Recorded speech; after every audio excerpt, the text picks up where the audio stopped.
এই যে তাণ্ডব, তুফান, এই যে সিনেমাগুলো ইন্ডিয়াতে রিলিজ হয় না, সেটা যখন আমি কথা বলি তখন কমেন্টে অনেকে বলে, দা তোমাদের ওখানে রিলিজ করলে পুরো সিনেমা তো পাইরেসি হয়ে যাবে, তোমাদের ওখানে তো প্রচুর পরিমাণে পাইরেসি হয়, সেই কারণে রিলিজ করতে দেওয়া হয় না, একদিকে দিয়ে ঠিকই করে, এই ধরনের কথাবার্তা বলে। তো এটা কোনো ভুল নেই, কথাটা অবশ্যই ঠিক। আমাদের এখানে অল টাইম পাইরেসি প্রচণ্ড পরিমাণে হয়। নতুন রিলিজ হওয়া বাংলা সিনেমা কদিন পর থেকে বিভিন্ন সাইটে অ্যাভেলেবেল হয়ে যায়। সিকান্দারের মতো সিনেমা রিলিজের আগে এইচডি প্রিন্ট চলে আসে, এগুলো ঘটে। কিন্তু এবার বাংলাদেশেও যে ঘটনাগুলো পরপর ঘটছে, এগুলো কিন্তু নিছকই একটা শুধুমাত্র কাকতালীয় ঘটনা বলা যাবে না।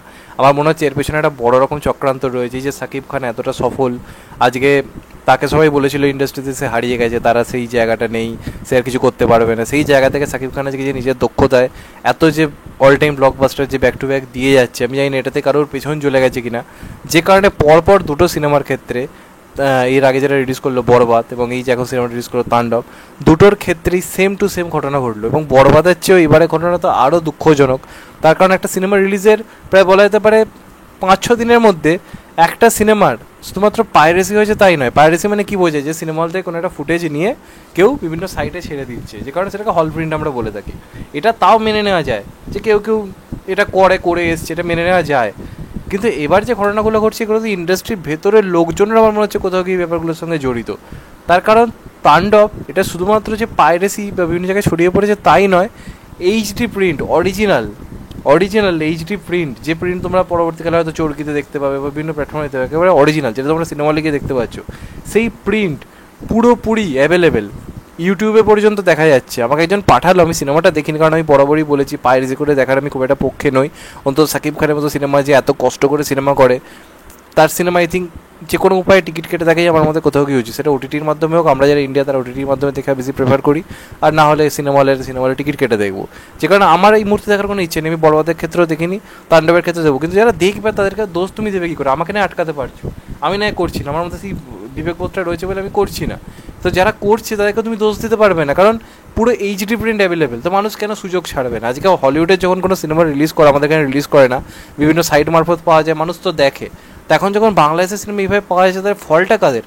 বাংলাদেশের নিরাপত্তার পুরোপুরি ফল্ট এটা, যে তারা একটা সিনেমাকে এতটুকু নিরাপত্তা দিতে পারলো না যে পুরো এইচডি প্রিন্ট অ্যাভেলেবেল হয়ে গেল। আর বরবাদের সময় যখন এই ঘটনাটা ঘটলো, সবাই দেখছিলাম এই যে সাইরিয়ার শাকিল এবং আরও যারা তাদেরকে দোষ দিচ্ছিল, দাগিজ যারা প্রডিউসার ছিল তাদেরকে দোষ দিচ্ছিল, তারা চক্রান্ত করেছে। তো এখন তো তাদের সাথেই হলো, তাহলে এবার কাকে দোষ দেবে মানুষ? এর থেকে বোঝা যাচ্ছে এটা কিন্তু ইন্ডাস্ট্রির ভেতরেই বিরাট রকমের একটা চক্রান্ত চলছে, যাতে সাকিব খানের সিনেমার বিজনেস সেই জায়গাটা অব্দি না পৌঁছতে পারে। আজকে সাকিব খান বারবার স্বপ্ন দেখছে বাংলা সিনেমাকে 100 কোটি বিজনেস দেওয়ার, সেটা সে আস্তে আস্তে অ্যাচিভ করছে।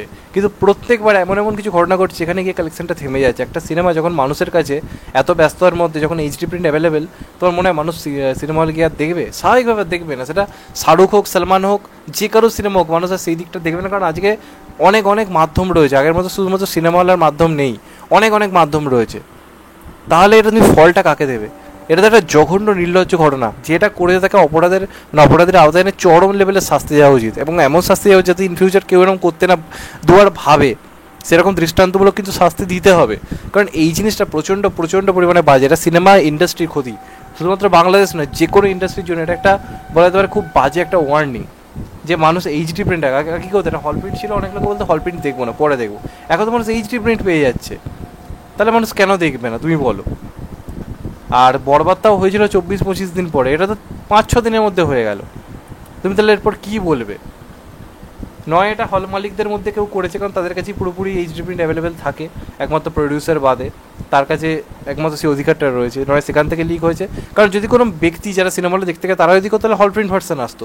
এটা তো পুরো এইচডি প্রিন্ট। তার মানে কি, নয় টিমের কেউ যে এটা চক্রান্তটা করেছে কারোর সঙ্গে হাত মিলিয়ে, আর নয় হল মালিকদের কেউ, নাহলে এই জিনিস সম্ভবই নয়। এইচডি প্রিন্ট অ্যাভেলেবেল, এত বড় একটা সিনেমা এত ভালো বিজনেস আনছে, সেটার সঙ্গে এরকম ঘটনা, এটা বাংলাদেশ ইন্ডাস্ট্রির জন্য এটা বলতে পারে অন্ধকার একটা কালো দিন, প্রচণ্ড পরিমাণে কালো দিন। কারণ এটা মেনে নেওয়া যায় না। সাকিব খান ওখানকার সব থেকে বড় সুপারস্টার, আজকে তার সিনেমার সঙ্গে ঘটনা ঘটছে, তাহলে বাকিদের সঙ্গে ভাবো কী হবে?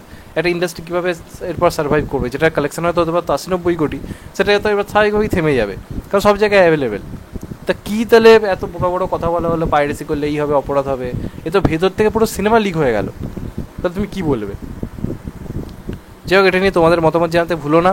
এটা আমার বক্তব্য দিলাম। চ্যানেলটা নতুন হলে চ্যানেলটা সাবস্ক্রাইব করে দেওয়া। সবাইকে বলবো যতটা পারো এড়িয়ে যাওয়ারই চেষ্টা করো, কারণ একটা সিনেমা বানাতে প্রচুর কষ্ট হয়, প্রচুর খেটে বানাতে হয়, যারা করে তারা আমাদের বিনোদনের জন্য, আমরা যাতে বড় পর্দায় গিয়ে দেখি সেই জন্যই বানায়।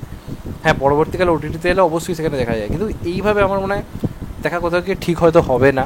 এবার মানুষের সিদ্ধান্ত মানুষ বুঝবে, সেটা ব্যাপার আমি নাক গলাতে মানে পারা আমার পক্ষে সম্ভব নয়, আমার পক্ষে সবাইকে থামানো সম্ভব নয়, কিন্তু এই ঘটনাটা প্রচুর বাজে একটা ঘটনা অবশ্যই ঘটেছে।